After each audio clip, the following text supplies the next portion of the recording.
Pelajaran yang keenam ya, aset yang paling berharga itu bukan uang, bukan properti, bukan sesuatu yang didapatkan.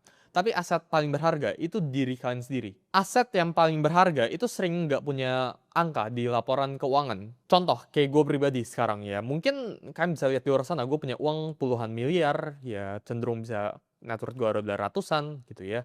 Gue punya mobil, gue punya jam tangan, gue punya aset, gue punya banyak banget gitu ya, Bitcoin dan sebagainya. Itu kan bentuk dari aset. Tapi menurut gua, aset ini itu adalah aset yang paling murah yang lu bisa punya. Ketika kita ngomong gue punya audience gitu ya, gue punya network yang kuat, gue punya skill, gue punya kepala gitu ya, gue punya tim bahkan ya.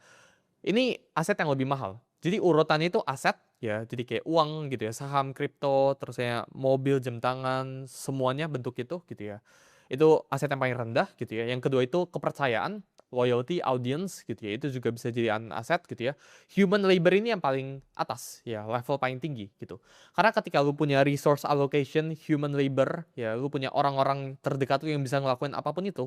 Orang-orang lu yang A plus kita ngomong, orang-orang yang hebat, maka ini aset terbaik lu.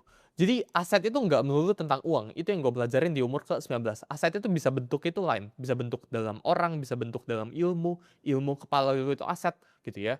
Karena gini, kalau uang lu itu aset lu, kalau gue sekarang riset semua uang lu, apa kalau bisa dapetin balik uangnya gitu ya. Kalau tanya gue, jawabannya gue bisa gitu ya. Karena gue punya apa yang gue butuhkan dalam kepala gue. Gue punya ilmunya, gue punya networknya, gue punya skillnya. Jadi gue pribadi ya nggak pernah ngelihat diri gue itu seberapa kaya dari seberapa banyak uang yang gue punya ya. Karena menurut gue uang itu merupakan lagging indicator.